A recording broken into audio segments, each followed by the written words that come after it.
Assalamualaikum teman-teman, kembali lagi dengan saya Vida di channel YouTube Vida Bacain Buku. Kali ini kita melanjutkan membaca The Power of Habit. Buku ini adalah tulisan dari Charles Duhigg. Saat ini kita sudah sampai ke bab 3. Tanpa berlama-lama lagi, mari kita lanjutkan bab 3, aturan emas perubahan kebiasaan. Mengapa perubahan terjadi? Bismillahirrahmanirrahim. 1. Jam pertandingan di ujung jauh lapangan menunjukkan bahwa ada 8 menit dan 19 detik tersisa ketika Tony Dungy, pelatih kepala baru Tampa Bay Buccaneers, salah satu tim terburuk di National Football League dan juga dalam sejarah sepak bola profesional, mulai merasakan secercah kecil harapan. Saat itu hari Minggu, sore, 17 November 1996, Buccaneers bermain di San Diego melawan Chargers, tim yang muncul di Super Bowl tahun sebelumnya. Bucs sedang kalah 16-17. Mereka kalah dalam semua pertandingan. Mereka kalah sepanjang musim. Mereka kalah sepanjang dasawarsa. Buccaneers tak pernah memenangi satu pun pertandingan di West Coast dalam 16 tahun. Dan banyak di antara pemain Bucs ketika itu yang masih di sekolah dasar, terakhir kali Bucs menjalani musim yang penuh kejayaan. Catatan menang kalah Bucs saat itu pada musim 1996 adalah 2-8. Dalam satu pertandingan itu, Detroit Lions, tim yang sedemikian buruk sehingga nantinya disebut sebagai yang meletakkan les pada hopeless, mengalahkan Bucs 21-6 dan 3 minggu kemudian mengalahkan Bucs lagi 27-0. Seorang kolumnis koran mulai menjuluki Bucs keset jingga Amerika. ESPN memprediksi bahwa Dungy yang baru saja dipekerjakan pada Januari bisa dipecat sebelum akhir tahun. Tapi di tepi lapangan, sewaktu Dungy mengamati timnya menata diri untuk permainan berikutnya, rasanya matahari akhirnya bersinar menembus awan. Ia tidak tersenyum. Ia tak pernah menunjukkan emosinya dalam suatu pertandingan. Namun, sesuatu sedang terjadi di lapangan, sesuatu yang telah ia usahakan bertahun-tahun. Ketika ejekan dari 50.000 pendukung tim lawan menghujaninya, Tony Dungy melihat sesuatu yang orang lain tidak lihat. Ia melihat bukti bahwa rencananya mulai berjalan. Tony Dungy telah menanti lama sekali untuk memperoleh pekerjaan pelatih Buccaneers. Selama 17 tahun, ia berkeliaran di tepi lapangan sebagai asisten pelatih. Pertama-tama di University of Minnesota, kemudian bersama Pittsburgh Steelers, lalu Kansas City Chiefs, dan kemudian kembali ke Minnesota bersama Vikings. 4 kali dalam 4 dasawarsa, ia telah diundang untuk wawancara demi memperoleh posisi pelatih sejumlah tim NFL. Keempat wawancara itu tidak berjalan dengan baik. Bagian masalahnya adalah filosofi Dungy dalam melatih.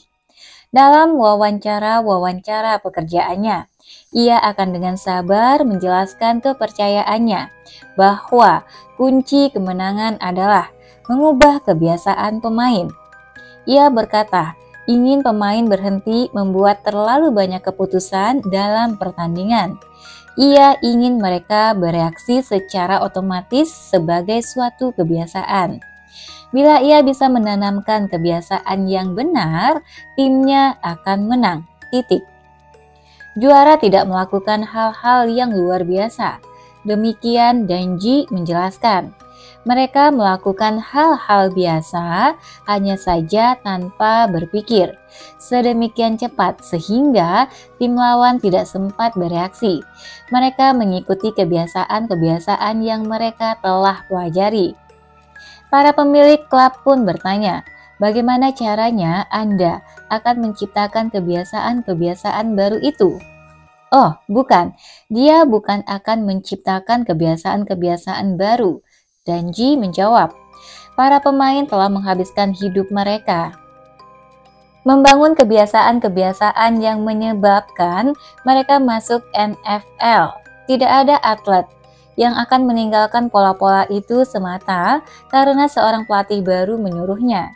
Jadi, bukannya menciptakan kebiasaan-kebiasaan baru, Danji hendak mengubah kebiasaan-kebiasaan lama para pemain.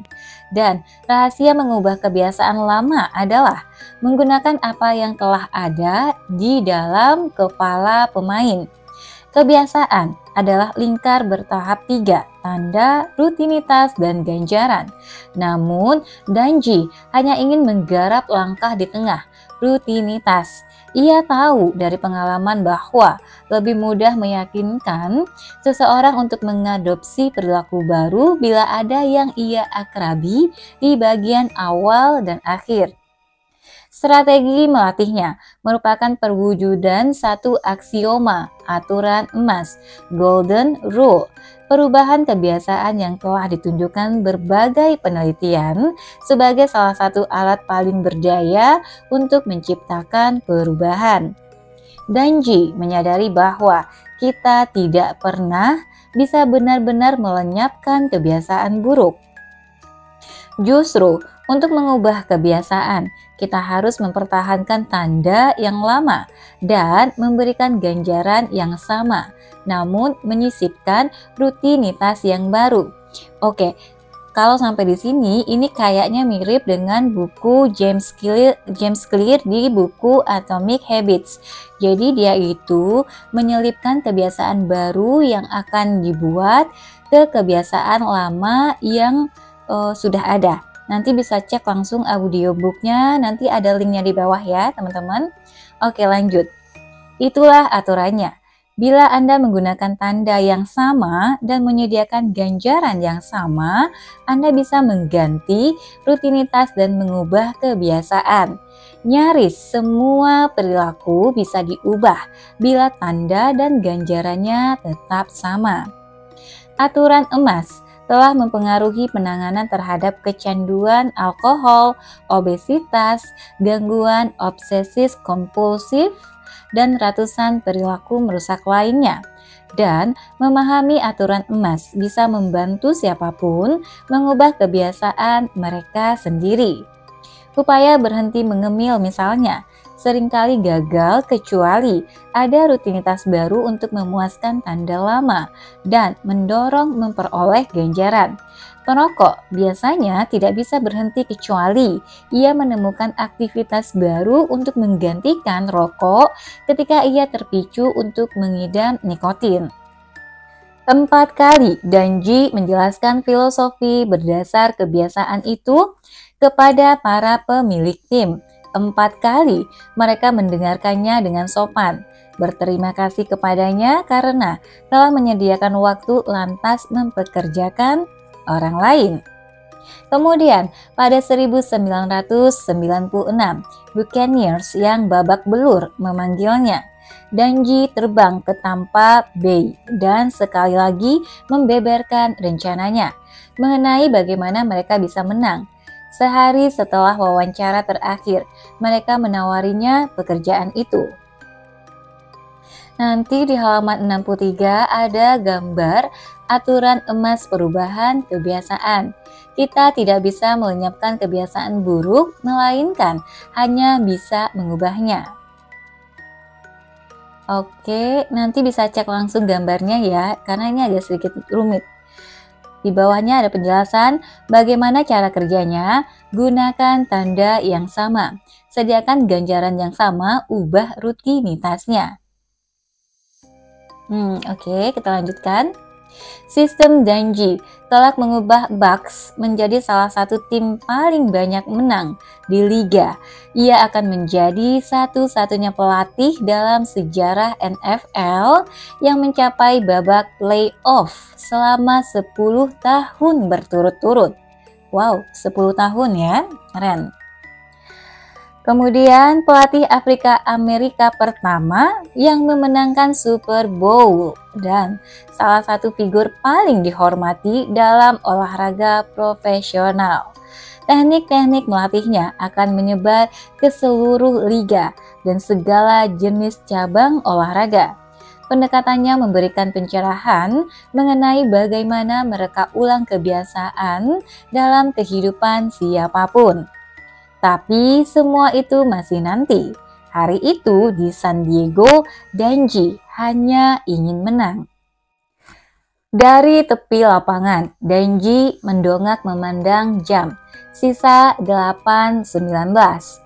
Bucks telah ketinggalan selama pertandingan dan membuang kesempatan demi kesempatan seperti biasa. Bila pertahanan mereka tidak membuat sesuatu yang berarti sekarang, pertandingan itu sama saja sudah selesai.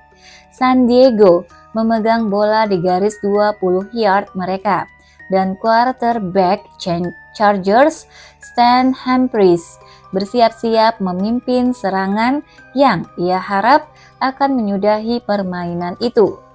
Jam permainan dijalankan dan Humphries mengambil ancang-ancang mengoper bola ke belakang. Namun, Danji tidak sedang memperhatikan Humphries. Ia justru memperhatikan pemain-pemainnya sendiri menyusun formasi yang telah mereka sempurnakan berbulan-bulan.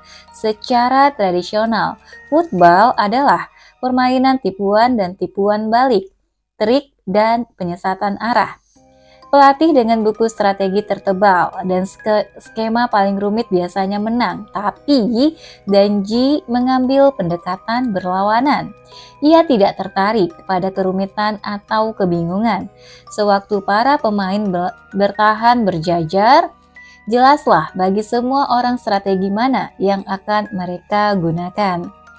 Danji telah memilih pendekatan itu karena secara teoritis ia tidak perlu penyesatan arah. Ia hanya perlu timnya lebih cepat daripada semua orang lain. Dalam football, tiap milidetik sungguh berarti. Jadi, bukannya mengajari para pemainnya ratusan formasi, ia hanya mengajarkan beberapa formasi kepada mereka. Namun mereka telah berlatih berulang-ulang sampai perilaku mereka menjadi otomatis.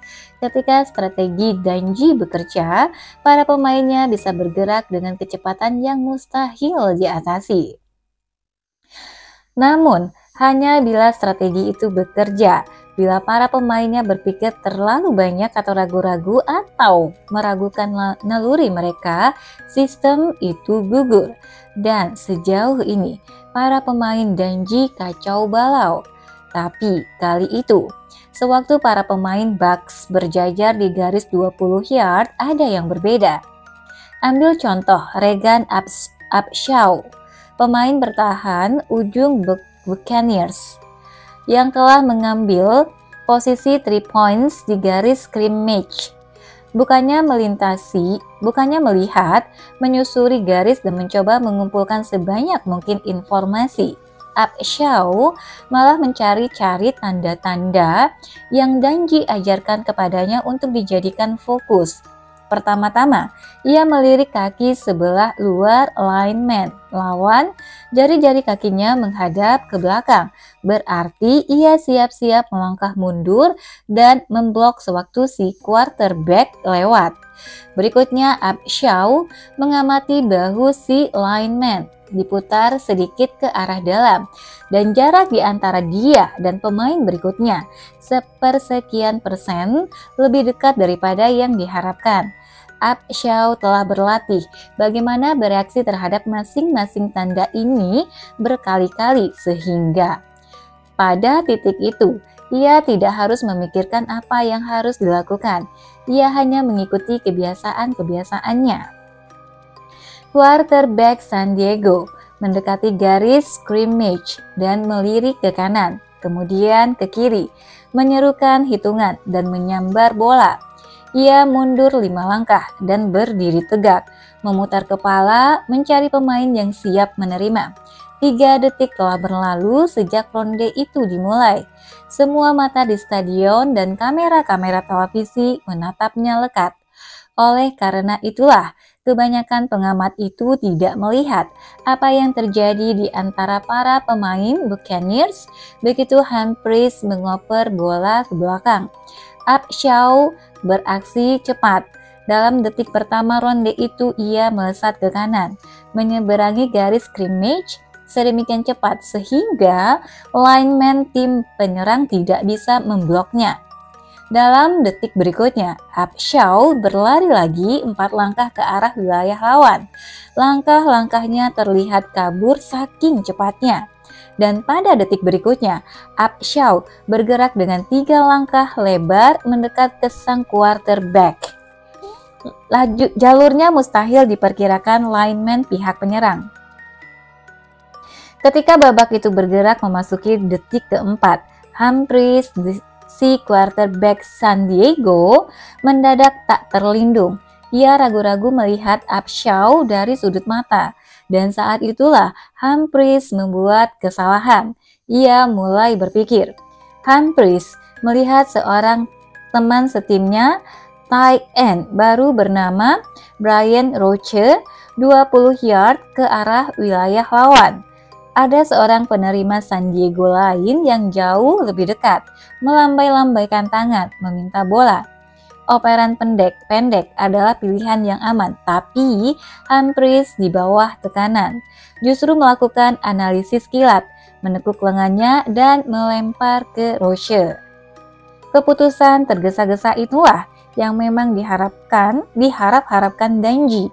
Begitu bola berada di udara, seorang safety Buccaneers bernama John Link mulai bergerak. Tugas Link sederhana. Bila babak itu dimulai, ia lari ke titik tertentu di lapangan dan menanti tanda baginya. Ada tekanan besar untuk berimprovisasi dalam situasi seperti itu. Namun Danji telah menggembleng Link sampai rutinitasnya menjadi otomatis dan sebagai akibatnya ketika bola itu meninggalkan tangan si quarterback, Lynch berdiri 10 yard dari Roche menanti. Ketika bola itu memuntir di udara, Lynch membaca tanda-tanda baginya dan mulai bergerak sebelum jelas di mana bola itu akan mendarat. Roche, penerima San Diego, melompat maju, namun Lynch memotong melewatinya dan menangkap operan itu. Sebelum Roche bisa beraksi, Lynch melesat melintasi lapangan ke arah zona ujung Chargers. Para Buccaneers lain berada pada posisi yang sempurna untuk memastikan jalannya terbuka. Lynch lari melintasi 10 yard, lalu 15, kemudian 20. Lantas nyaris 25 yard sebelum ia akhirnya melewati garis ujung. Seluruh ronde itu berlangsung kurang dari 10 detik. 2 menit kemudian, Bucks mencetak 1 touchdown, memimpin untuk pertama kalinya sepanjang pertandingan itu. 5 menit kemudian, mereka membuat 1 field goal. Di antara kedua peristiwa itu, barisan bertahan Danji menggagalkan setiap usaha San Diego untuk merebut kembali permainan. Buccaneers menang 25-17, salah satu pembalikan kondisi paling hebat musim itu. Pada akhir permainan, Lynch dan Danji meninggalkan lapangan bersama-sama. Tadi rasanya ada yang beda. Lynch berkata waktu mereka berjalan ke dalam lorong. Kita mulai percaya, Danji membalas. 2. Untuk memahami bagaimana fokus seorang pelatih terhadap perubahan kebiasaan bisa merombak sebuah tim, kita perlu melihat keluar dunia olahraga. Jauh keluar, ke ruang bawah tanah kotor di Lower East Side, New York City pada 1934, di mana terlahir salah satu upaya perubahan kebiasaan berskala luas yang paling besar dan paling berhasil. Di dalam ruang bawah tanah itu, duduk seorang pecandu alkohol berusia 39 tahun, bernama Bill Wilson. Bertahun-tahun sebelumnya, Wilson minum alkohol untuk pertama kali selama kamp pelatihan perwira di New Bedford, Massachusetts, di mana ia belajar menembakkan senapan mesin sebelum dikirim berlayar ke Prancis dan Perang Dunia I. Keluarga-keluarga terpandang yang hidup di sekitar pangkalan itu sering kali mengundang perwira untuk makan malam. Dan pada satu minggu malam, Wilson menghadiri pesta di mana ia disuguhi roti bakar lapis keju dan bir.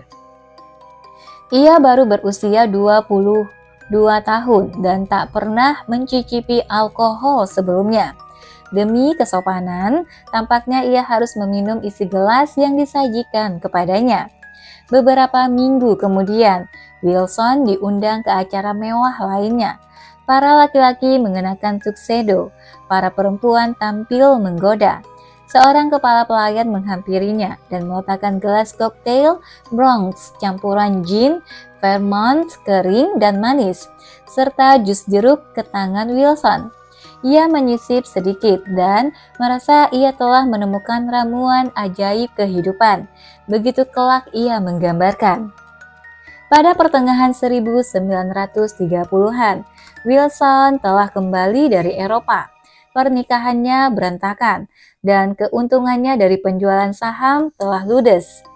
Ia meneguk 3 botol minuman keras per hari. Suatu sore yang dingin pada bulan November, saat ia duduk dengan murung, seorang teman minum lamanya menelepon. Wilson mengundangnya untuk datang dan mencampur sepoci jus nanas dengan gin. Ia menuangkan segelas untuk temannya. Temannya mengembalikan gelas itu. Ia sudah tidak minum minuman keras lagi 2 bulan belakangan, katanya. Wilson terkesima. Wilson mulai menjabarkan pergulatannya sendiri dengan alkohol, termasuk perkelahian yang melibatkan dirinya di satu janapada dan menyebabkan ia kehilangan pekerjaan. Ia sudah berusaha berhenti minum, katanya, namun ia gagal. Ia sudah ke detox dan sudah meminum pil. Ia sudah berjanji kepada istrinya dan bergabung dengan kelompok anti minuman. Tidak ada yang berhasil. Wilson pun bertanya bagaimana temannya bisa sukses berhenti minum. "Aku menemukan agama," jawab sang teman. Temannya pun berbicara mengenai neraka dan godaan, dosa dan iblis. "Sadari bahwa kau berdosa, akui, berniatlah menyerahkan hidupmu kepada Tuhan." Wilson pikir temannya itu gila. Musim panas lalu dia gila alkohol. Sekarang aku curigai dia agak gila gara-gara agama, tulis Wilson kemudian. Ketika temannya pulang, Wilson menghabiskan minuman keras yang ia buat dan pergi tidur. Sebulan kemudian, Desember 1914, Wilson masuk ke rumah sakit untuk kecanduan obat dan alkohol Charles B. Towns, suatu pusat detox kelas atas Manhattan.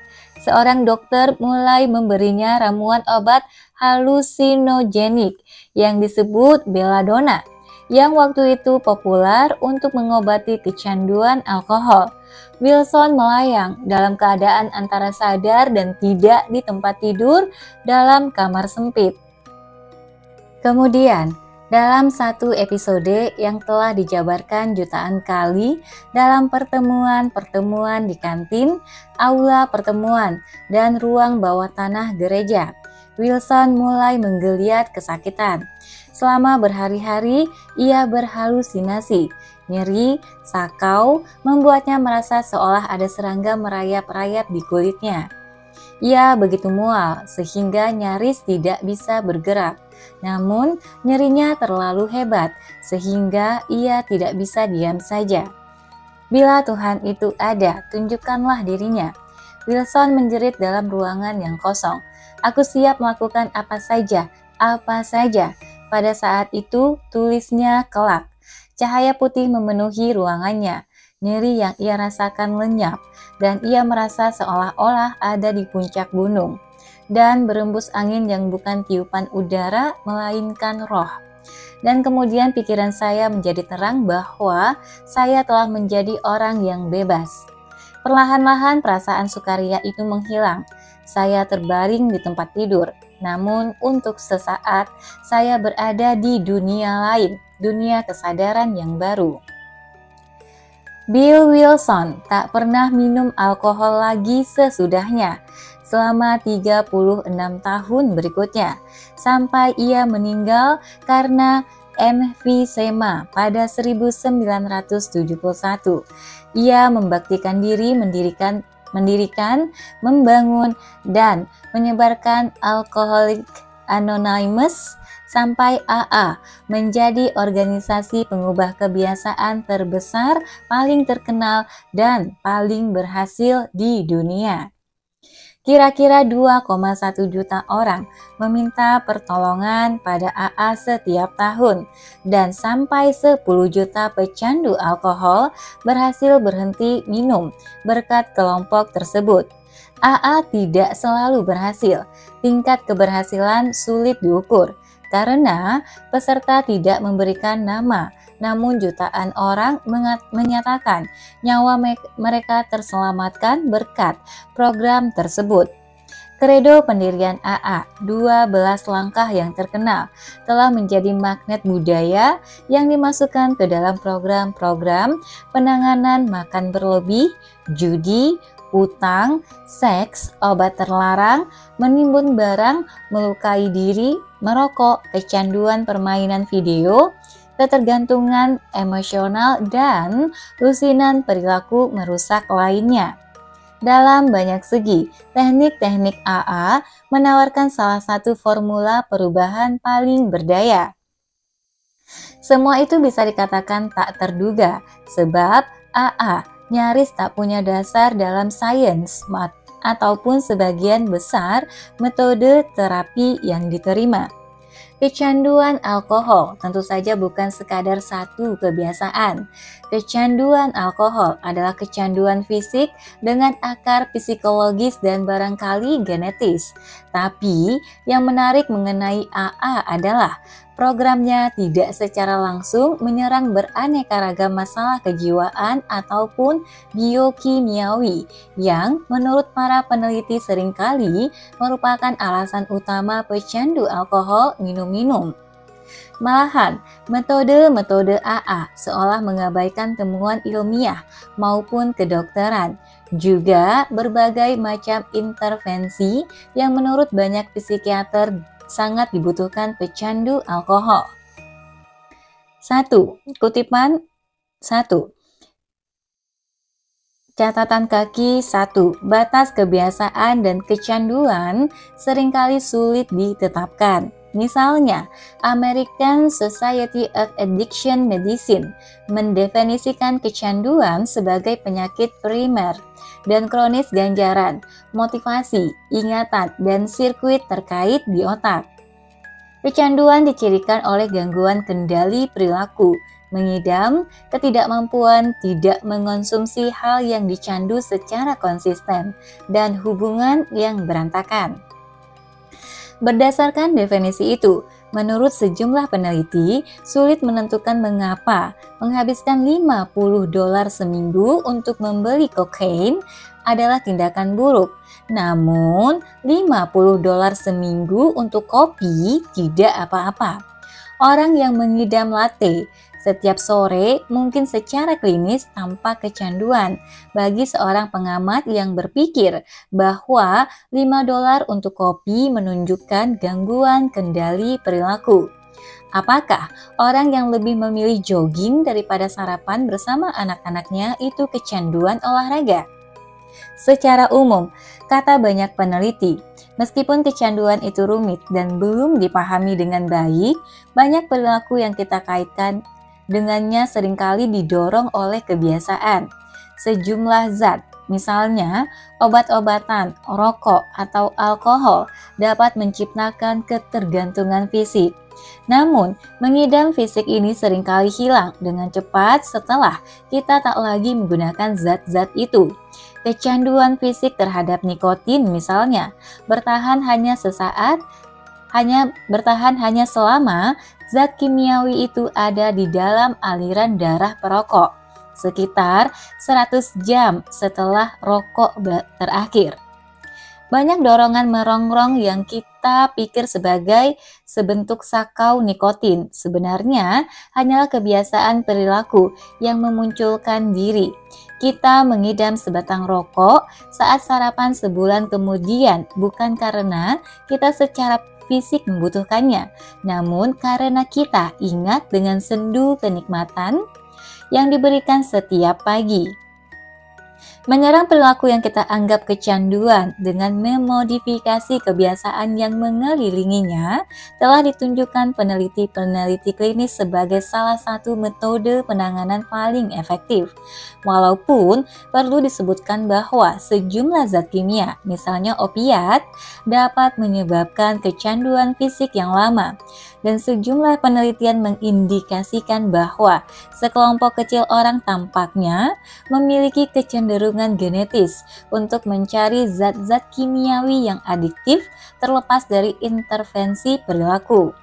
Tapi jumlah zat kimia yang menyebabkan kecanduan fisik jangka panjang relatif sedikit, dan jumlah kecanduan berkecenderungan genetis diperkirakan jauh lebih kecil daripada jumlah pecandu alkohol dan zat lain yang mencari bantuan.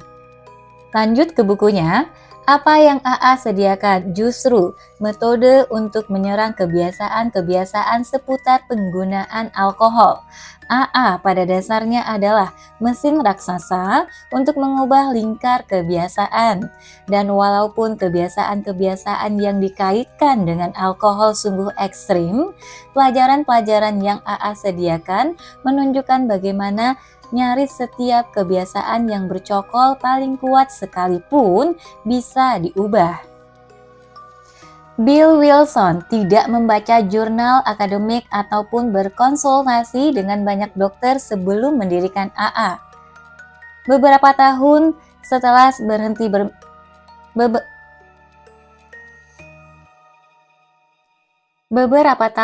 setelah berhenti minum, ia menulis 12 langkah yang kini terkenal secara terburu-buru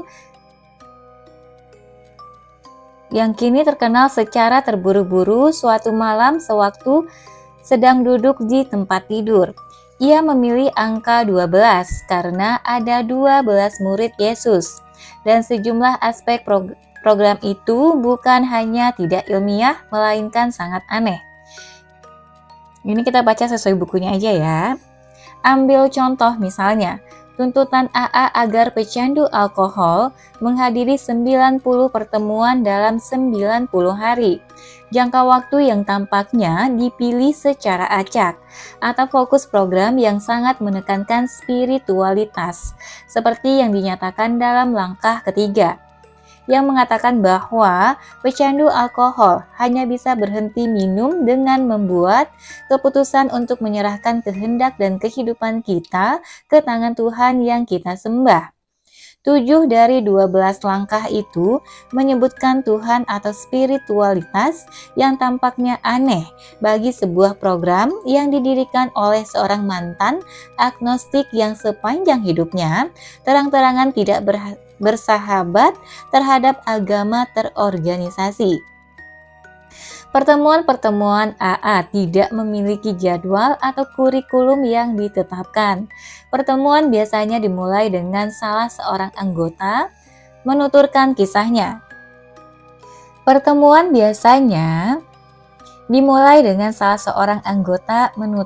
kisahnya. Dan setelahnya orang-orang lain boleh menyahuti.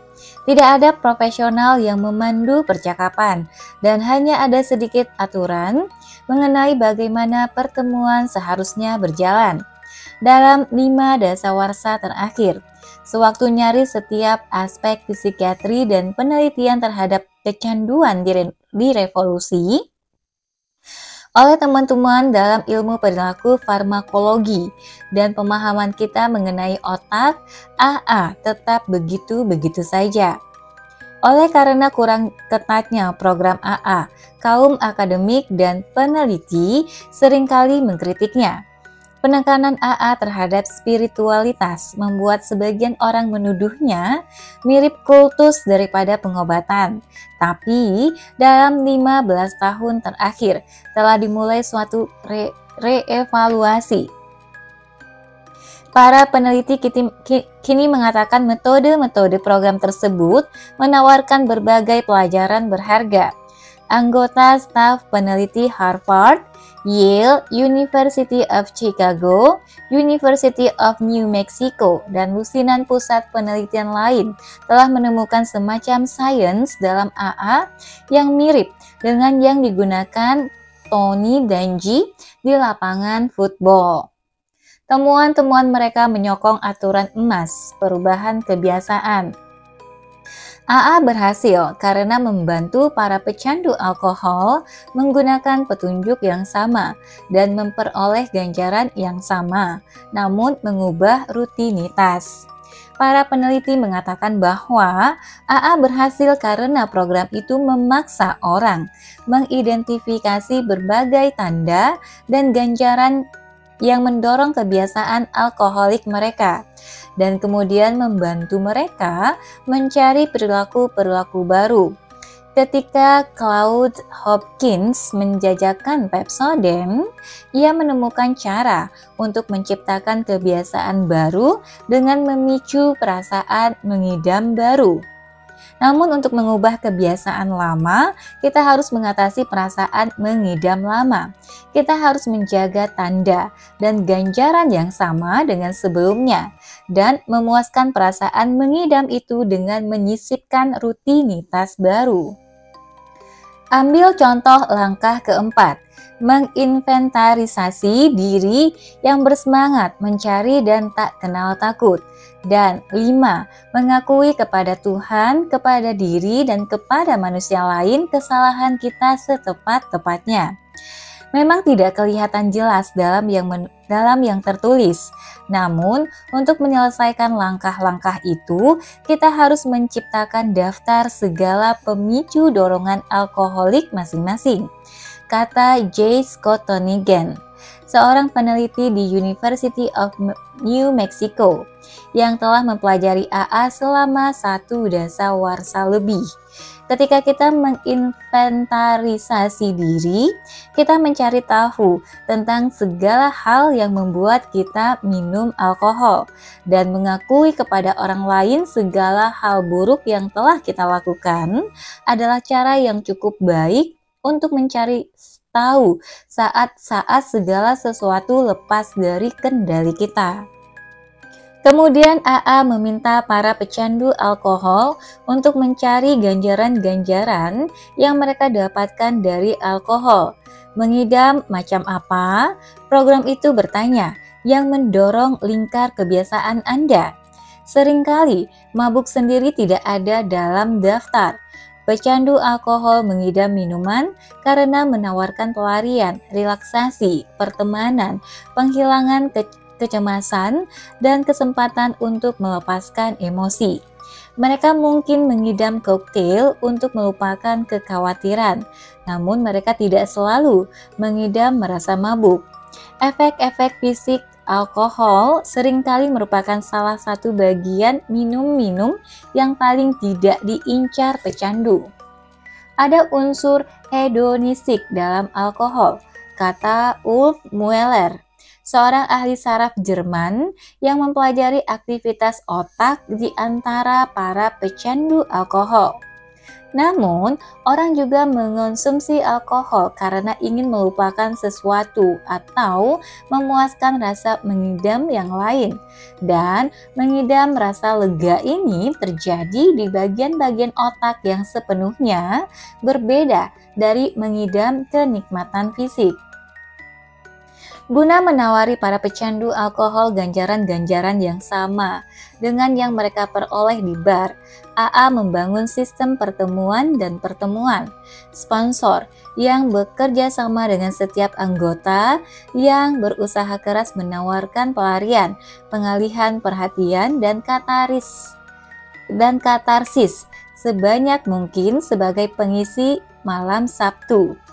Tidak ada yang perlu merasa lega. Mereka bisa mendapatkannya dari berbicara dengan sponsor mereka atau menghadiri pertemuan kelompok, bukan mengangkat gelas bersama teman minum.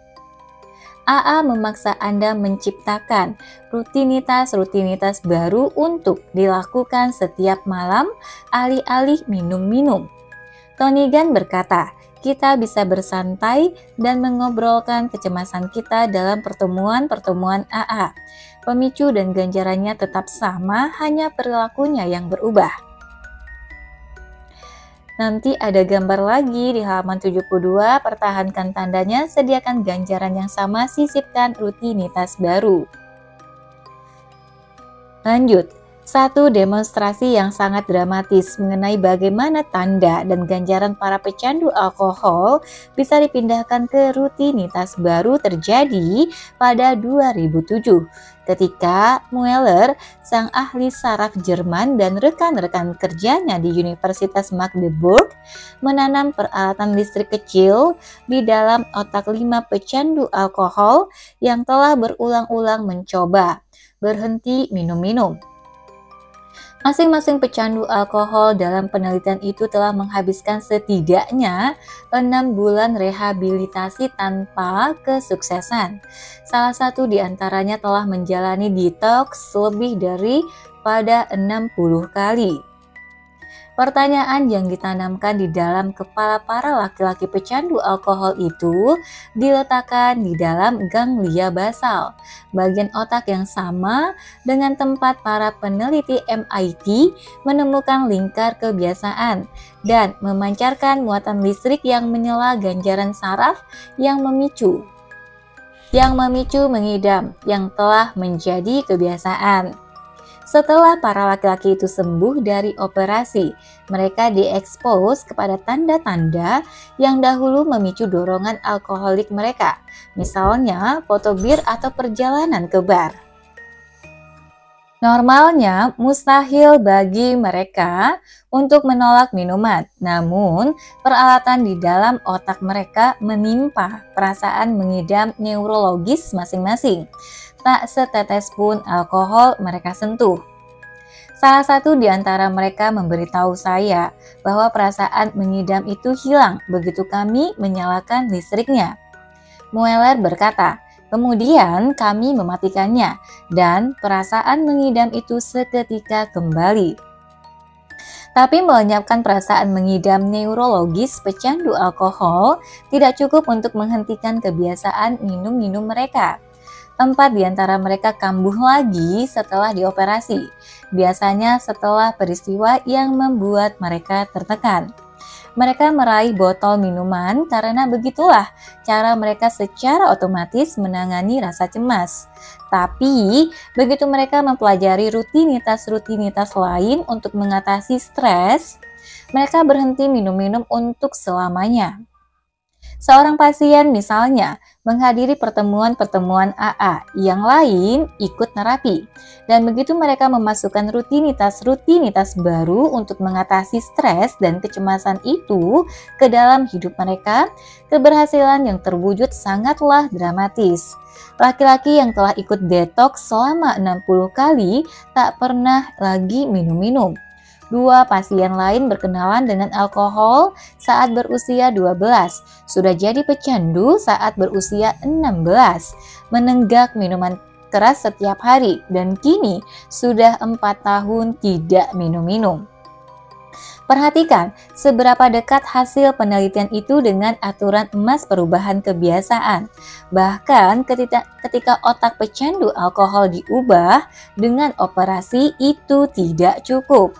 Tanda-tanda dan perasaan mengidam terhadap ganjaran lama masih ada di sana, menanti menyerang. Menanti menyerang kembali. Pecandu alkohol baru berubah secara permanen setelah mempelajari rutinitas-rutinitas baru yang memanfaatkan pemicu-pemicu lama dan menyediakan rasa lega yang akrab dengan mereka. Sejumlah otak sedemikian kecanduan alkohol, sehingga hanya pembedahan yang bisa menghentikannya, kata Mueller. Namun, orang-orang itu juga memerlukan cara-cara baru untuk mengatasi hidup. AA menyediakan sistem yang serupa walaupun tidak pakai pembedahan untuk menyisipkan rutinitas baru ke dalam lingkar kebiasaan lama. Seiring para ilmuwan mulai memahami bagaimana AA bekerja, mereka mulai menerapkan metode-metode program itu untuk kebiasaan-kebiasaan lain. Misalnya, amukan anak usia 2 tahun, kecanduan seks, dan bahkan gangguan perilaku kecil. Seiring menyebarnya metode AA, metode itu pun dipertajam menjadi berbagai terapi yang bisa digunakan untuk memutus nyaris semua pola. Pada musim panas 2006, seorang mahasiswi S2 berusia 24 tahun bernama Mandy melangkah masuk ke pusat konseling di Mississippi State University. Selama sebagian besar hidupnya, Mandy menggigiti kuku-kukunya, menggerogoti sampai jarinya berdarah. Banyak orang menggigiti kuku, tapi bagi para penggigit kuku kronis, masalah mereka berbeda skalanya. Mandy seringkali menggigit sampai kuku-kukunya copot dari kulit di sebelah bawah. Ujung-ujung jarinya penuh koreng kecil-kecil. Ujung-ujung jarinya tumpul tanpa kuku yang melindungi dan terkadang terasa geli atau gatal. Tanda adanya cedera saraf. Kebiasaan menggigiti kuku itu telah merusak kehidupan sosialnya.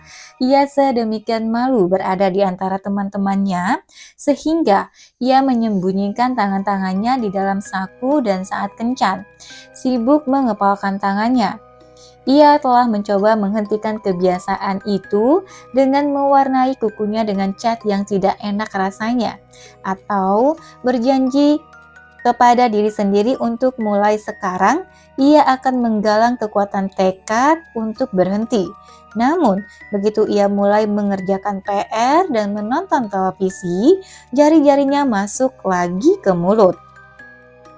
Pusat konseling merujuk Mandy kepada seorang mahasiswa S3 psikologi yang sedang mempelajari penanganan yang dikenal sebagai pelatihan pembalikan kebiasaan. Sang ahli psikologi tahu benar soal aturan emas perubahan kebiasaan. Ia tahu bahwa untuk mengubah kebiasaan Mandy menggigit kuku, ia perlu menyisipkan rutinitas baru ke dalam hidup Mandy. Apa yang Anda rasakan tepat sebelum mengangkat tangan Anda ke mulut untuk menggigit kuku? Sang ahli psikologi menanyai Mandy. Ada sedikit ketegangan di jari-jari saya. Mandy membeberkan. Rasanya sedikit sakit di sini, di ujung kuku. Terkadang saya menyusuri kuku saya dengan ibu jari, mencari kulit tepi kuku yang terlepas, dan ketika ada yang terasa, saya angkat jari itu ke mulut. Kemudian saya menggerogoti jari satu persatu, menggigit semua tepian yang kasar. Begitu dimulai, rasanya seperti saya harus menggigiti semua. Meminta pasien menjabarkan apa yang memicu perilaku kebiasaan mereka disebut pelatihan kewaspadaan. Dan seperti tuntutan AA yang memaksa pecandu alkohol mengenali tanda-tanda mereka, ini adalah langkah pertama dalam pelatihan pembalikan kebiasaan. Ketegangan yang dirasakan Mandy di kuku-kukunya merupakan tanda bagi kebiasaannya menggigiti kuku. Sebagian besar kebiasaan orang telah berlangsung sedemikian lama sehingga mereka tak lagi memperhatikan apa penyebabnya. Kata Brad Dufresne yang melakukan terapi pada Mandy, ada pasien saya yang gagap dan ketika saya tanyai kata-kata atau situasi apa yang memicu gagap mereka tidak tahu karena mereka tak lagi memperhatikannya sejak lama. Berikut sang terapis meminta Mandy menjabarkan mengapa ia menggigiti kuku. Pada awalnya, Mandy kesulitan memberikan alasan. Tapi seiring mereka mengobrol, jelaslah bahwa ia menggigiti kuku karena ia bosan. Sang terapis menempatkannya dalam sejumlah situasi tipikal, misalnya menonton televisi dan mengerjakan PR, dan ia pun mulai menggerogoti kuku. Sewaktu ia selesai menggarap semua kukunya, ia sejenak memperoleh rasa berhasil menyelesaikan sesuatu, katanya. Itulah ganjaran kebiasaan tersebut, perangsangan fisik yang ia idamkan. Pada akhir sesi pertama mereka, sang terapis mempersilahkan Mandy pulang dengan tugas, bawa kartu kemana-mana, dan setiap kali Anda merasakan tanda itu, ketegangan di ujung jari, buat tanda centang di kartu. Ia kembali seminggu kemudian dengan 28 centang. Waktu itu, Mandy sepenuhnya menyadari sensasi-sensasi yang mendahului kebiasaannya. Ia tahu berapa kali sensasi itu terjadi saat mengikuti kuliah atau menonton televisi. Sang terapis kemudian mengajari Mandy apa yang dikenal sebagai respons pesaing. Setiap kali merasakan ketegangan di ujung jari, kata Brad kepada Mandy. Mandy harus lekas-lekas menjejalkan tangannya ke dalam saku atau ke bawah pahanya, atau genggam sebatang pensil, atau benda lain yang menyebabkan ia tak bisa memasukkan jari ke mulut. Kemudian, Mandy harus mencari sesuatu yang dapat menyediakan perangsangan fisik seketika. Misalnya, menggosok-gosok lengan atau mengetuk-ngetukkan buku-buku jari ke meja. Apapun yang akan menghasilkan respons fisik. Tanda dan ganjarannya masih sama, hanya rutinitasnya berubah. Mereka berlatih di kantor sang terapis selama sekitar 30 menit dan Mandy dipersilahkan pulang dengan tugas baru. Teruskan menandai kartu, namun buat centang sewaktu merasakan ketegangan di ujung jari dan tanda pagar bila berhasil melawan kebiasaan itu. Seminggu kemudian, Mandy telah menggigiti kukunya hanya 3 kali dan menggunakan respons pesaing sebanyak 7 kali. Ia menghadiahi dirinya sendiri manicure, namun tetap menggunakan kartu-kartu catatan itu. Setelah sebulan, kebiasaan menggigiti kukunya lenyap. Rutinitas pesaingnya telah menjadi otomatis. Satu kebiasaan telah menggantikan kebiasaan yang lain. Sepertinya kok sederhana sekali, namun begitu kita mewaspadai bagaimana kebiasaan kita bekerja, begitu kita mengenali petunjuk dan ganjarannya, kita sudah setengah jalan untuk mengubahnya. Nathan Ezrin, salah satu orang yang mengembangkan pelatihan pembalikan kebiasaan, memberitahu saya. Tampaknya seharusnya semua itu lebih rumit. Pada kenyataannya, otak bisa diprogram ulang. Kita hanya harus melakukannya dengan penuh tekad. Sekarang, kutipan dari pernyataan. Pada kenyataannya, otak bisa diprogram ulang, kita harus melakukannya dengan penuh tekad. Catatan kaki 2. Penting untuk diperhatikan bahwa meskipun proses pengubahan kebiasaan mudah dijabarkan, bukan berarti mudah dijalankan. Sungguh ceroboh mengira kalau merokok, kecanduan alkohol, makan berlebih, atau pola-pola lain yang tertanam dalam dapat dibalikkan tanpa betul-betul berusaha. Perubahan sungguhan membutuhkan usaha dan pemahaman diri mengenai perasaan mengidam yang mendorong perilaku. Mengubah kebiasaan apapun membutuhkan kebulatan tekad. Tidak ada orang yang akan berhenti merokok hanya karena mereka berhasil menggambarkan lingkar kebiasaan. Tapi dengan memahami mekanisme kebiasaan, kita memperoleh wawasan yang menjadikan perilaku baru lebih mudah untuk dimengerti. Siapapun yang bergelut dengan kecanduan atau perilaku-perilaku merusak dapat memetik manfaat dari bantuan yang datang dari banyak pihak, termasuk terapis terlatih, dokter, pekerja sosial, dan imam agama. Tapi para profesional di bidang-bidang itu pun sepakat bahwa sebagian besar pecandu alkohol, perokok, dan orang-orang lain yang bergelut dengan perilaku bermasalah bisa berhenti sendiri, jauh dari penanganan formal. Hampir semua perubahan itu terjadi karena orang mengkaji tanda, mengidam, dan ganjaran yang mendorong perilakunya dan mencari cara-cara menggantikan rutinitas yang merusak diri dengan alternatif yang lebih sehat.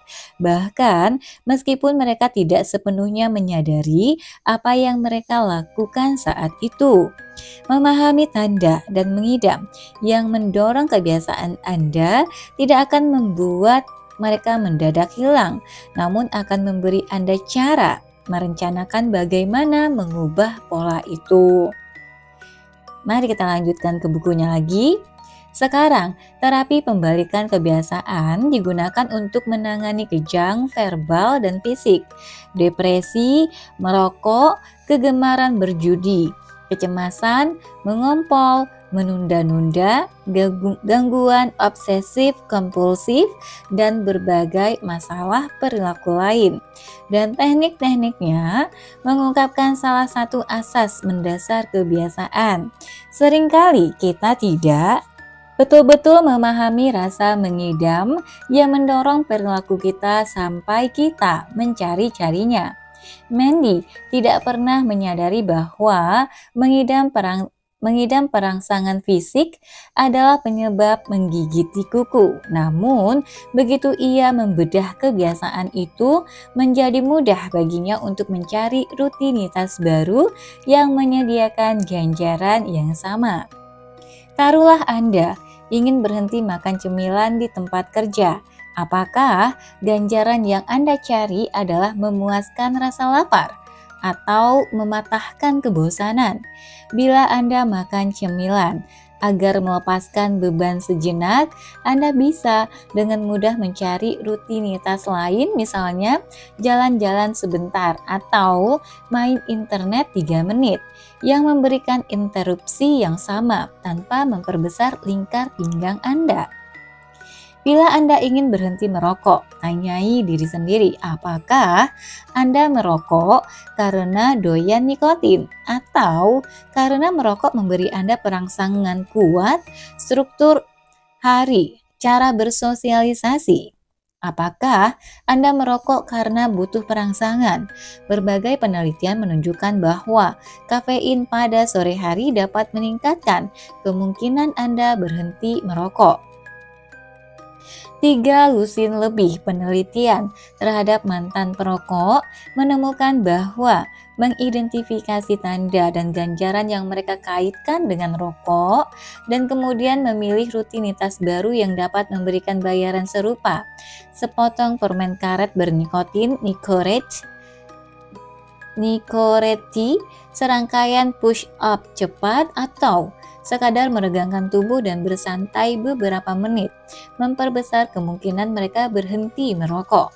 Bila Anda mengidentifikasi petunjuk dan ganjaran, Anda bisa mengubah rutinitas. Setidaknya dalam hampir setiap kesempatan, tapi untuk beberapa kebiasaan, ada satu lagi bahan yang diperlukan, kepercayaan. 3.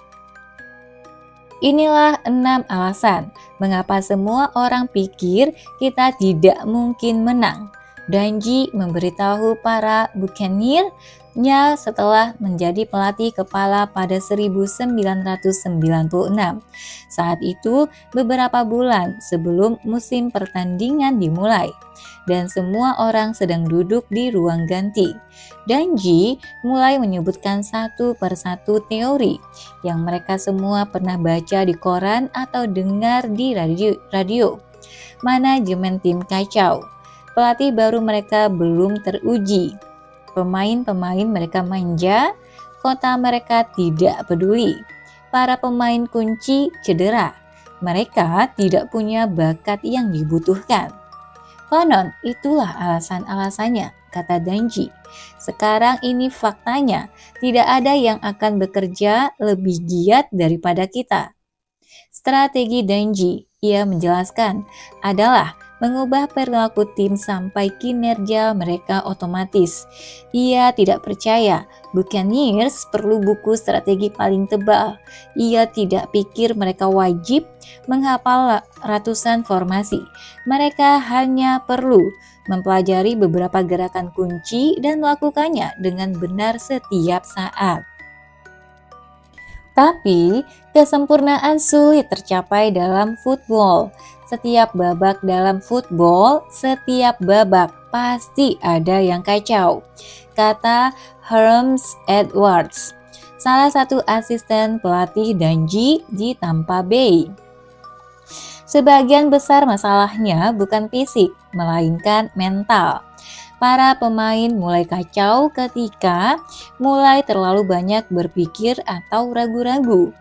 Yang Danji inginkan adalah membuang pengambilan keputusan itu dari permainan mereka. Dan untuk melakukan itu, ia perlu mereka mengenali kebiasaan-kebiasaan yang ada dan menerima rutinitas-rutinitas yang baru. Ia mulai dengan mengamati bagaimana timnya bermain seperti selama ini. Ayo kita bahas pertahanan bawah. Danji berteriak saat latihan pada suatu hari. Nomor 55, tugasmu apa? Aku mengamati running back and guard, sahut Derrick Brooks, seorang outside linebacker. Apa sebetulnya yang kau amati? Di mana matamu? Aku mengamati pergerakan guard, seru Brooks. Aku mengamati kaki dan pinggul QB setelah ia mendapat bola, dan aku mengamati kalau-kalau ada renggang di barisan mereka untuk melihat apakah mereka akan mengoper bola dan apakah QB akan melempar ke sisiku atau ke sisi lain. Dalam football, tanda-tanda visual itu dikenal sebagai kunci yang teramat penting bagi setiap permainan. Inovasi Danji adalah menggunakan kunci-kunci itu sebagai tanda untuk kebiasaan-kebiasaan yang digarap ulang. Ia tahu bahwa terkadang Brooks ragu-ragu agak terlalu lama pada awal permainan. Ada begitu banyak hal yang harus ia pikirkan. Apakah guard keluar dari formasi? Apakah kaki running back menandakan ia bersiap-siap untuk berlari atau mengoper, yang terkadang memperlambatnya? Tujuan Danji adalah membebaskan pikiran Brooks dari semua analisis itu, seperti Alcoholics Anonymous. Ia menggunakan tanda-tanda yang sama yang sudah akrab dengan Brooks, namun memberinya rutinitas-rutinitas berbeda yang pada akhirnya terjadi secara otomatis. Aku ingin kau menggunakan kunci-kunci yang sama itu, Danji memberitahu Brooks. Namun pertama-tama fokuskan hanya pada si running back. Itu saja, lakukan tanpa berpikir. Begitu posisimu benar, baru kemudian mulai mencari si QB. Itu adalah perubahan yang relatif kecil. Mata Brooks mencari-cari tanda yang sama, namun bukannya mencari di banyak tempat secara bersamaan. Danji mengurutkan semua itu dan memberitahu Brooks sebelumnya pilihan yang harus ia ambil sewaktu ia melihat setiap tanda. Sistem ini hebat karena menyingkirkan keharusan membuat keputusan. Sistem tersebut memungkinkan Brooks bergerak lebih cepat karena segala sesuatu adalah reaksi dan pada akhirnya kebiasaan, bukan pilihan. Danji memberi setiap pemain instruksi yang serupa dan melatih formasi berkali-kali. Butuh nyaris setahun sampai kebiasaan-kebiasaan ala Danji tertanam. Timnya kalah dalam pertandingan pertama yang mudah. Para kolumnis olahraga bertanya, mengapa Bucks buang-buang sedemikian banyak waktu untuk tipu-tipu psikologis itu? Namun, perlahan-lahan mereka mulai membaik. Pada akhirnya, pola-pola itu menjadi akrab bagi para pemain sampai-sampai terwujud secara otomatis ketika tim turun ke lapangan. Pada musim kedua Danji sebagai pelatih, Bucks memenangkan kelima pertandingan pertama dan lolos ke playoff untuk pertama kali dalam 15 tahun. Pada 1999, Buccaneers meraih gelar juara divisi. Gaya melatih Danji mulai menarik perhatian nasional.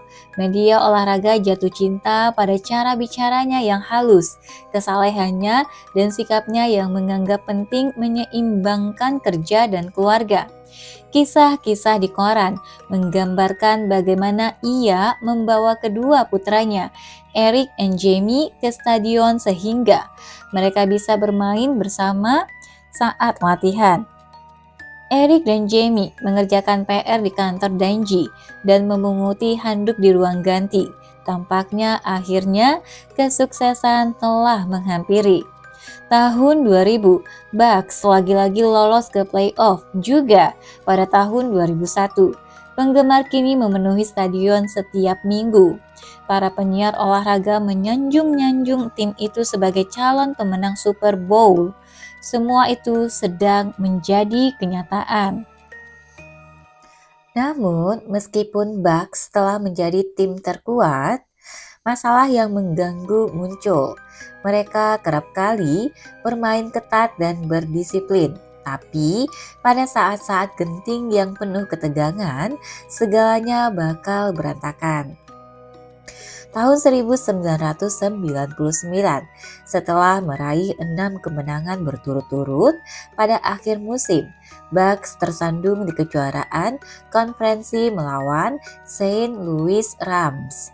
Pada 2000, mereka hanya kurang satu pertandingan untuk melaju ke Super Bowl ketika mereka hancur dilindas Philadelphia Eagles, kalah 21-3.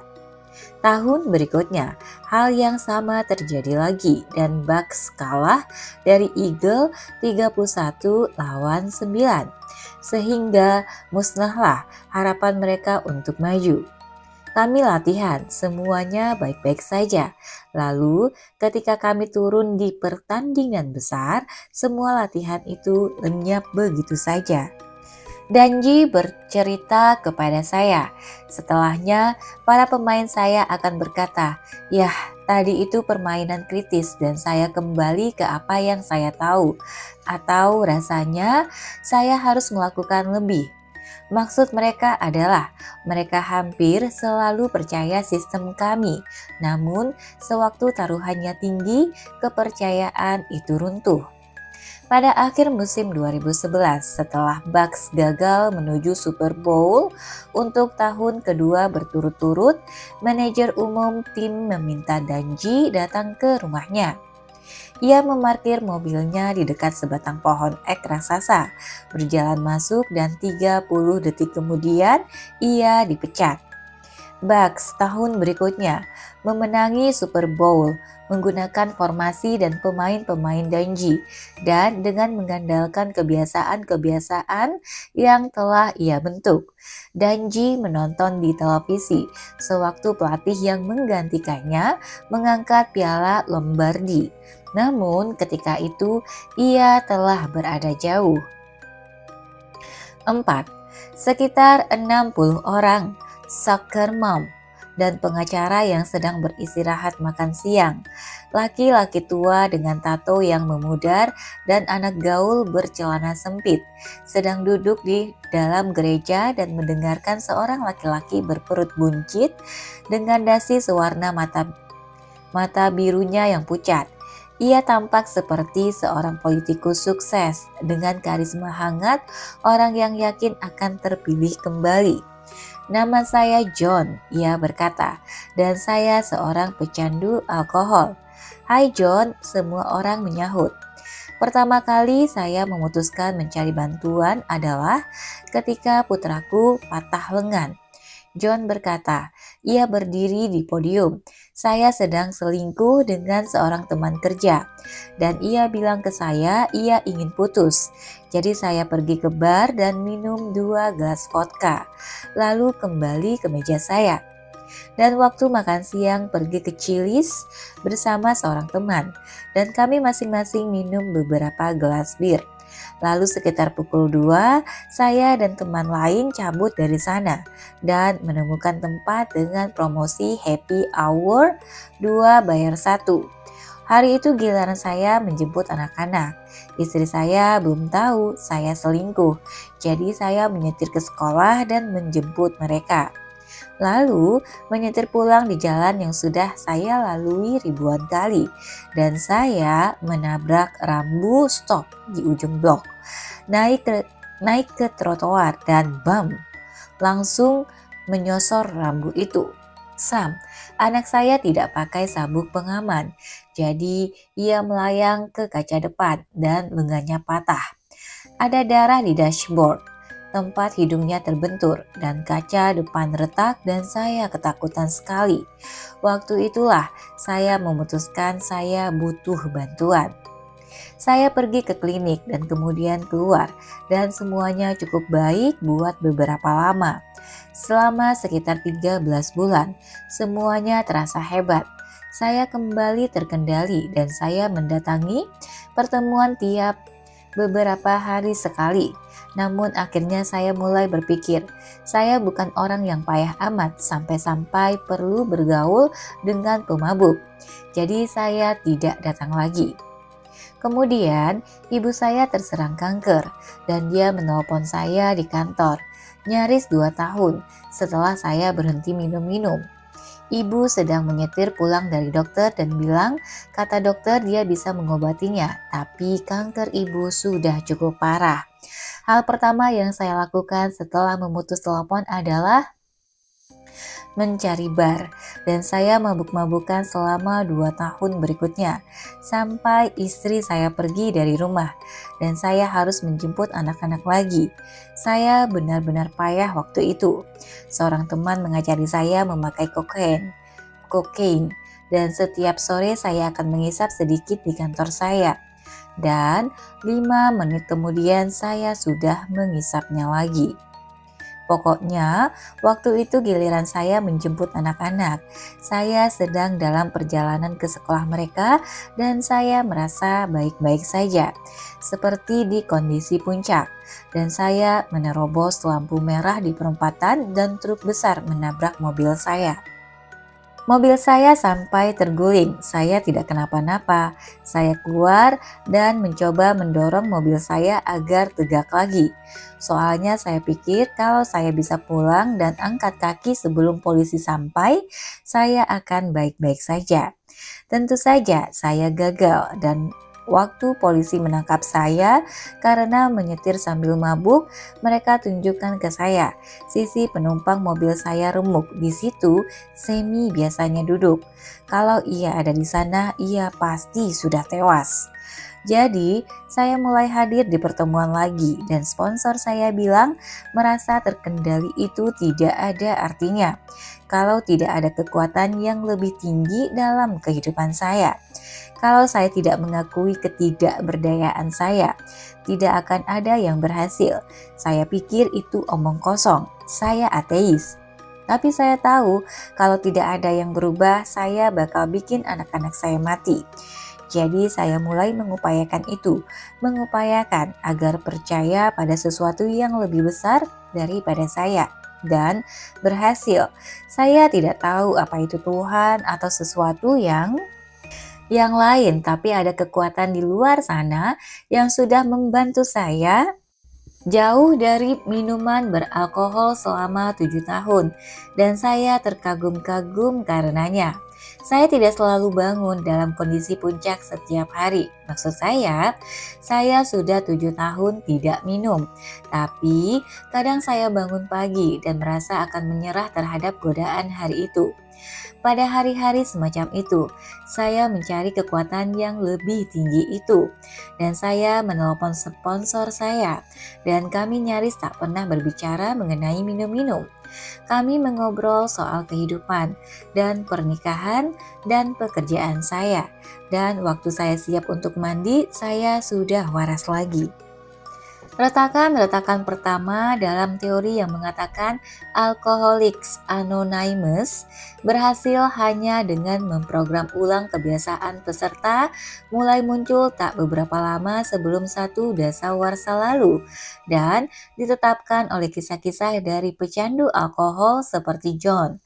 Para peneliti mulai menemukan bahwa penggantian kebiasaan bekerja cukup baik untuk banyak orang sampai tekanan dalam kehidupan. Misalnya, mengetahui ibu kita kena kanker atau pernikahan kita berantakan menjadi terlalu berat. Dan di titik itu pecandu alkohol biasanya kumat lagi. Para ilmuwan mencari tahu mengapa penggantian kebiasaan yang katanya efektif itu tampak gagal pada saat-saat kritis.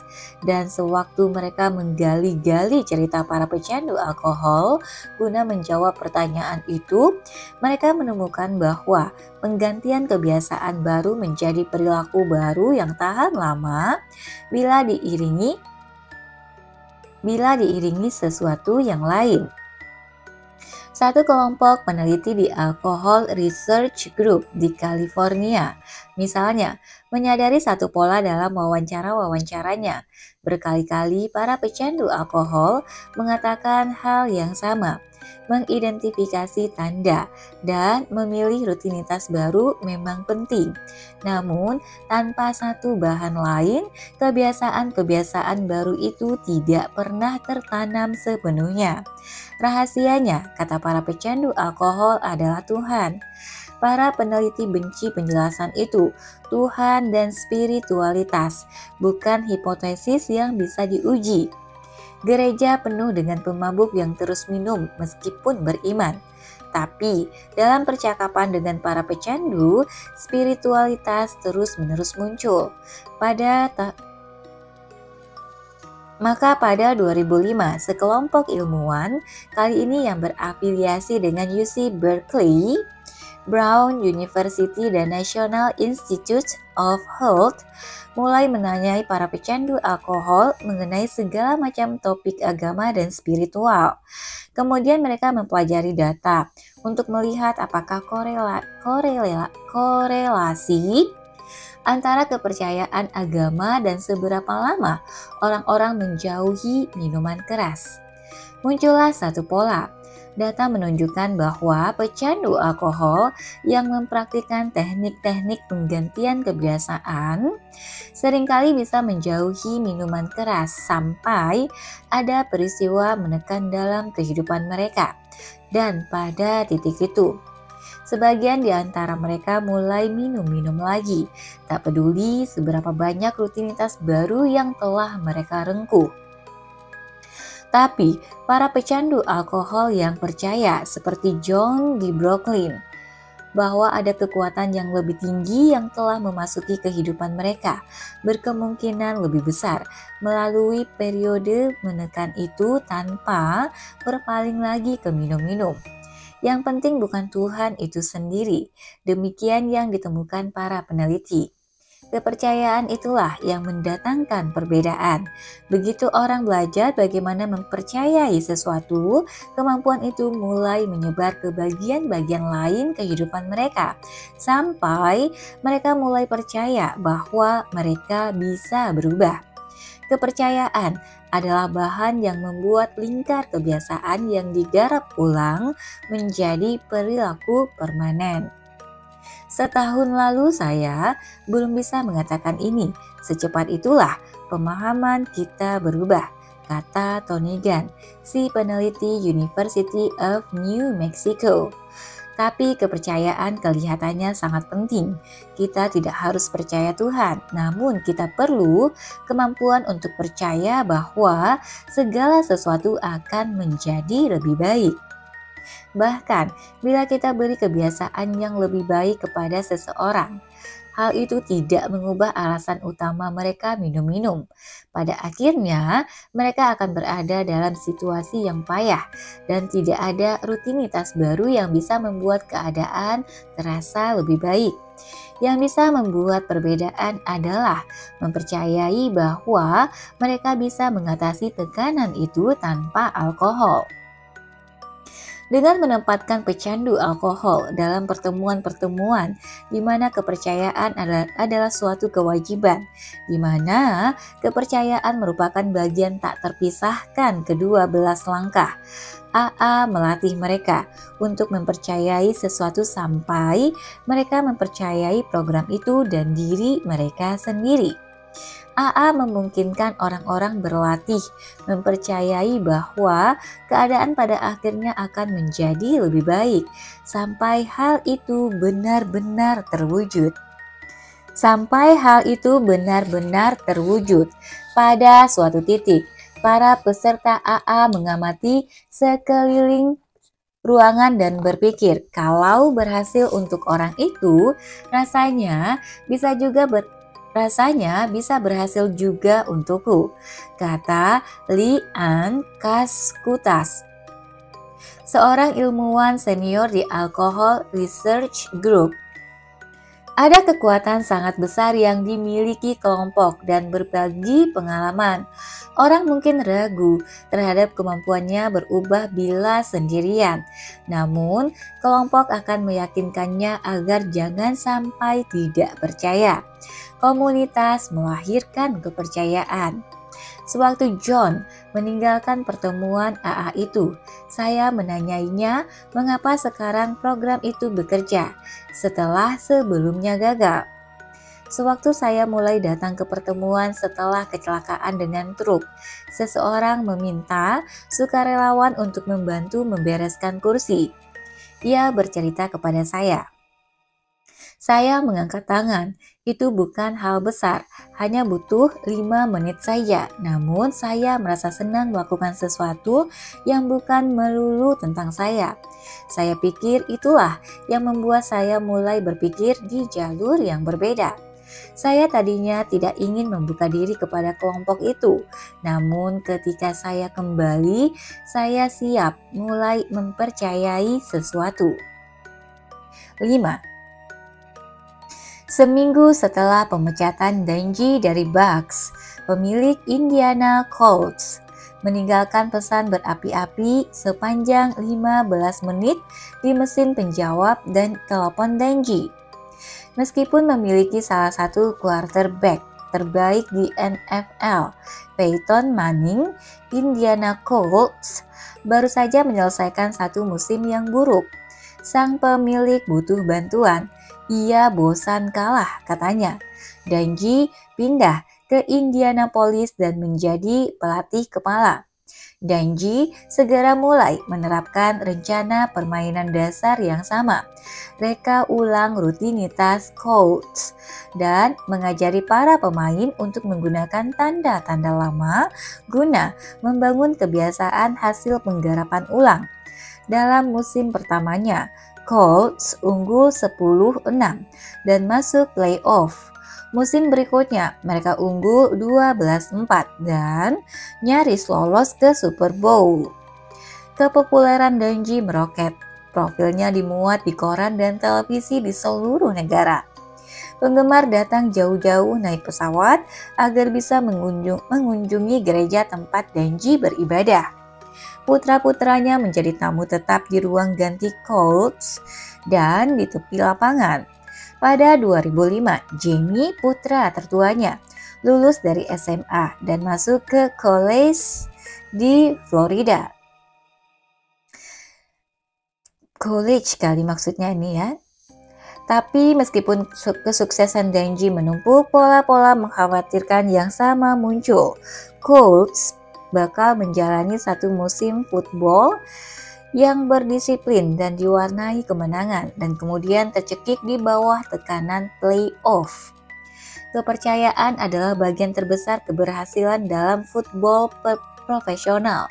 Dungy memberitahu saya, Tim ingin percaya, tapi kalau keadaan benar-benar menjadi tegang, mereka kembali lagi ke zona nyaman dan kebiasaan lama mereka. Colts menuntaskan musim reguler 2005 dengan 14 kemenangan dan 2 kekalahan, rekor terbaik dalam sejarahnya. Kemudian tragedi menghantam. 3 hari sebelum Natal, telepon Tony Dungy berdering pada tengah malam. Istrinya mengangkat telepon dan menyerahkan gagangnya ke sang suami karena mengira yang menelpon adalah salah satu pemainnya. Yang berbicara ternyata seorang perawat. Putra Dungy, Jamie, dibawa ke rumah sakit malam itu, katanya dengan cedera akibat tekanan di tenggorokannya. Pacarnya menemukan Jamie tergantung di apartemennya dengan sabuk melilit leher. Paramedik bergegas membawa Jamie ke rumah sakit, namun upaya-upaya menyelamatkannya gagal. Jamie telah tiada. Seorang pendeta datang untuk menghabiskan Natal bersama keluarga itu. Hidup tidak akan pernah sama lagi, kata sang pendeta kepada mereka. Namun, perasaan kalian tidak akan selalu seperti ini. Beberapa hari setelah pemakaman, Dungy kembali ke tepi lapangan. Ia perlu sesuatu untuk mengalihkan pikirannya. Istrinya serta timnya menyemangatinya agar kembali bekerja. Saya terharu karena cinta dan dukungan mereka, tulis Dungy kemudian. Sebagai kelompok, kami selalu saling mengandalkan dalam masa-masa sulit. Sekarang adalah saatnya saya paling membutuhkan mereka. Tim itu kalah dalam pertandingan playoff pertama mereka yang menutup musim itu. Namun, setelah menyaksikan Dungy melalui tragedi, sesuatu berubah. Salah satu pemainnya pada periode itu memberitahu saya, kami lihat pelatih melalui musibah itu, dan kami semua ingin membantunya entah bagaimana. Terlalu menyederhanakan, bahkan kurang elok bila kita menyatakan bahwa kematian seorang pemuda bisa berdampak pada permainan football. Dungy selalu berkata bahwa tidak ada yang lebih penting baginya daripada keluarga. Namun setelah berpulangnya Jamie, sewaktu Colts mulai bersiap-siap untuk musim berikutnya, sesuatu berubah, kata para pemain Dungy. Tim itu membuka diri terhadap visi Dungy. Mengenai bagaimana football seharusnya dimainkan dengan cara yang tak pernah mereka lakukan sebelumnya. Mereka mulai mempercayai, saya telah menghabiskan banyak musim sebelumnya mengkhawatirkan mengenai kontrak dan gaji saya, kata seorang pemain yang seperti yang lain. Mau berbicara mengenai periode itu asalkan namanya disamarkan. Ketika pelatih kembali setelah pemakaman, saya ingin memberinya segala yang saya bisa agar menghilangkan luka hatinya. Saya mencurahkan diri bagi tim. Ada laki-laki yang suka berpelukan. Seorang pemain lain memberitahu saya. Saya tidak. Saya sudah satu dasawarsa tak memeluk putra-putra saya. Namun setelah pelatih kembali, saya menghampirinya dan memeluknya selama mungkin. Sebab saya ingin ia tahu saya ada di sana untuknya. Sedih ya guys, gak apa-apa ya, sedih dikit. Mari kita lanjutkan. Setelah kematian putra Dungy, tim itu mulai bermain secara berbeda. Ada keyakinan yang muncul di antara pemain mengenai kekuatan strategi Dungy dalam pelatihan dan scrimmage. Menuju awal musim 2006, Colts memainkan football yang ketat dan presisi. Kebanyakan tim football bukan sekadar tim, mereka adalah orang-orang yang bekerja sama. Seorang third player dari periode itu berkata kepada saya, namun kami menjadi satu tim. Rasanya mengagumkan. Pelatihlah penyulut semangat. Namun ini bukan soal dia saja. Setelah ia kembali, rasanya kami betul-betul saling mempercayai, seolah-olah kami tahu bagaimana bermain bersama dalam cara yang belum pernah kami lakukan. Bagi coach, kepercayaan terhadap tim mereka, terhadap taktik Danji, dan kemampuan mereka untuk menang mulai muncul dari tragedi itu. Namun sering pula kepercayaan serupa bisa muncul tanpa dipicu oleh kesusahan macam apapun. Dalam penelitian tahun 1994, Harvard yang mengkaji orang-orang yang secara radikal telah mengubah hidup mereka. Misalnya, para peneliti menemukan bahwa sebagian orang melakukan reka ulang kebiasaan setelah tragedi pribadi. Misalnya perceraian atau penyakit yang mengancam jiwa. Yang lain berubah setelah mereka melihat seorang teman melalui hal berat. Seperti para pemain Danji melihatnya berjuang mengatasi kesedihan. Tapi, sama seringnya dengan itu, tidak ada tragedi yang mendahului perubahan yang terjadi pada seseorang. Mereka justru berubah karena mereka merupakan bagian kelompok-kelompok sosial yang menjadikan perubahan lebih mudah. Seorang perempuan berkata, seluruh hidupnya berubah sewaktu ia ikut kursus psikologi dan bertemu kelompok yang menyenangkan. Seperti membuka kotak Pandora, si perempuan menuturkan kembali kepada peneliti. Saya tidak lagi bisa menoleransi status quo, inti diri saya sudah berubah. Seorang lain mengatakan bahwa ia menemukan teman-teman baru yang membuatnya bisa berlatih banyak bercakap-cakap. Waktu saya berusaha mengatasi sifat pemalu saya merasa bukan diri saya yang bertindak, melainkan orang lain, katanya. Namun dengan berlatih bersama kelompok barunya, berlatih tak lagi terasa seperti akting belaka. Ia mulai percaya ia tidak pemalu dan pada akhirnya ia memang tidak lagi pemalu. Ketika orang-orang bergabung dengan kelompok-kelompok di mana perubahan tampaknya mungkin, potensi terjadinya perubahan itu menjadi lebih nyata. Bagi kebanyakan orang yang mengubah seluruh hidup mereka, tidak ada momen maha penting yang membalikkan keadaan ataupun bencana yang mengubah hidup. Hanya ada komunitas, terkadang hanya satu orang saja yang membuat perubahan bisa dipercaya. Seorang perempuan memberitahu para peneliti hidupnya berubah setelah seharian membersihkan toilet dan setelah berminggu-minggu berdiskusi bersama para awak bersih-bersih lainnya mengenai apakah sebaiknya ia meninggalkan suaminya atau tidak. Perubahan terjadi di antara orang-orang, kata salah seorang ahli psikologi yang terlibat dalam penelitian itu, Todd Hatterton, kepada saya. Perubahan terasa nyata bila kita bisa melihatnya di mata orang lain. Mekanisme persisnya kepercayaan belum banyak dipahami. Tidak ada yang tahu pasti mengapa satu kelompok yang dijumpai di kursus psikologi bisa meyakinkan seorang perempuan bahwa segala sesuatunya berbeda, atau mengapa tim Danji menyatu setelah putra pelatih mereka meninggal dunia.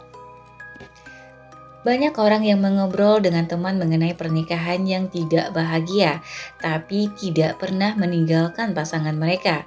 Banyak tim yang melihat pelatihnya mengalami kesusahan, namun tidak pernah menjadi satu. Namun kita tahu bahwa agar kebiasaan berubah secara permanen, kita harus percaya bahwa perubahan itu bisa diwujudkan. Proses yang sama yang menjadikan AA sedemikian efektif, kekuatan kelompok untuk mengajari perorangan agar percaya. Terjadi ketika orang-orang berkumpul untuk membantu satu sama lain agar bisa berubah. Rasa percaya lebih mudah terbentuk bila terjadi dalam komunitas. 10 bulan setelah berpulangnya Jamie, musim football 2006 dimulai. Colts bermain tanpa tanding, memenangi 9 pertandingan pertama mereka, dan menyudahi tahun itu 12-4. Mereka memenangkan pertandingan playoff pertama dan kemudian menekuk Baltimore Ravens sehingga meraih gelar juara divisi. Pada titik itu, mereka selangkah lagi dari Super Bowl, bermain di kejuaraan konferensi yang Dungy gagal menangkan 8 kali sebelumnya. Laga itu terjadi pada 21 Januari 2007 melawan New England Patriots, tim yang memadamkan upaya Colts menuju Super Bowl 2 kali sebelumnya. Colts memulai pertandingan dengan bagus sekali, namun sebelum babak pertama berakhir, mereka mulai rontok. Para pemain takut membuat kesalahan atau sedemikian bergairah ingin melewati halangan terakhir menuju Super Bowl, sehingga mereka lupa kepada apa yang seharusnya mereka fokus. Mereka berhenti mengandalkan kebiasaan dan mulai berpikir terlalu banyak. Jegalan yang payah menyebabkan pergantian pegang bola. Salah satu operan Peyton Manning dipotong dan dibalikan menjadi touchdown. Lawan mereka Patriots unggul lebih besar 21-3. Dalam sejarah NFL, tidak ada tim yang pernah berhasil mengejar ketertinggalan sebesar itu dalam kejuaraan konferensi. Tim Dungy sekali lagi bakalan kalah.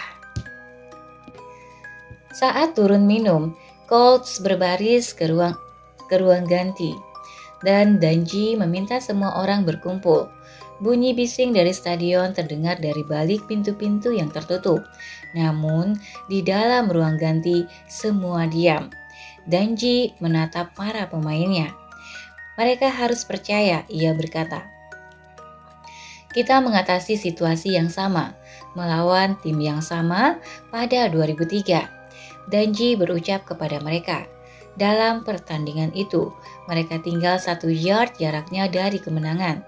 1 yard, siapkan pedang kalian, karena kali ini kita akan menang. Ini pertandingan kita, ini saat kita. Colts keluar di babak kedua dan mulai bermain seperti yang mereka lakukan dalam setiap pertandingan sebelumnya. Mereka tetap berfokus kepada tanda dan kebiasaan. Mereka secara saksama melaksanakan strategi-strategi yang telah mereka latih selama 5 tahun terakhir sampai menjadi otomatis. Serangan mereka dalam gerak pembuka menghasilkan 66 yard dalam 14 ronde dan mencetak 1 touchdown. Kemudian 3 menit setelah kembali merebut bola, mereka mencetak angka lagi. Ketika kuartal keempat berjalan, kedua tim silih berganti meraih angka. Tim Colts Dungy berhasil merebut nilai seri, namun tak pernah berhasil mencetak keunggulan. Dengan 3-4-9 tersisa dalam pertandingan itu, Patriots mencetak angka, menyebabkan para pemain Dungy ketinggalan 3 angka, 34-31. Colts mendapat bola dan mulai bergerak menyeberangi lapangan. Mereka bergerak 70 yard dalam 19 detik dan melintas ke zona akhir. Untuk pertama kalinya, Colts memimpin 38-34. 60 detik tersisa. Bila tim Dungy bisa mencetak Patriots mencetak touchdown, Colts akan menang. 60 detik terasa bagaikan selamanya dalam football. Quarterback Patriots, Tom Brady, pernah mencetak touchdown ketika sisa waktu lebih sedikit daripada itu. Tentu saja, dalam beberapa detik setelah ronde dimulai, Brady menggerakkan timnya ke separuh lapangan. Dengan 17 detik tersisa, Patriots berada dalam jarak serang, siap melaksanakan strategi besar terakhir yang akan mempersembahkan satu lagi kekalahan Dungy dan lagi-lagi menghancurkan impian timnya masuk Super Bowl. Ketika Patriot mendekati garis scrimmage, pertahanan Colts mengambil posisi. Marlin Jackson, cornerback Colts, berdiri 10 yard di belakang garis itu. Ia mencari-cari tanda-tandanya, lebar celah antara para lineman Patriots dan kedalaman posisi running back. Keduanya memberitahunya bahwa mereka akan menjalankan strategi operan. Tom Brady, quarterback Patriots, mengambil pola dan mengoper ke belakang. Jackson sudah bergerak. Brady menekuk lengannya dan melemparkan bola. Sasaran yang ia tuju ialah seorang penerima Patriot yang berada 20 yard jauhnya, terbuka sekali, dekat dengan lapangan. Bila si penerima menangkap bola itu, kemungkinan besar ia bisa mendekati zona akhir atau mencetak touchdown. Bola itu melayang melintasi udara. Jackson, cornerback Colts, sudah berlari membentuk sudut, mengikuti kebiasaan-kebiasaannya. Ia melesat melewati bahu kanan si penerima, memotong di depannya tepat ketika bola tiba. Jackson menyambar bola itu dari udara, berlari beberapa langkah lagi dan kemudian meluncur ke tanah sambil memeluk bola itu ke dadanya. Keseluruhan aksi itu berlangsung tak sampai 5 detik. Pertandingan selesai, Danji dan Colts menang. 2 minggu kemudian, mereka memerangi Super Bowl. Ada lusinan alasan yang bisa menjelaskan mengapa Colts akhirnya menjadi juara tahun itu. Mungkin mereka beruntung, mungkin memang sudah saatnya bagi mereka. Namun para pemain Danji mengatakan kemenangan terwujud karena mereka percaya.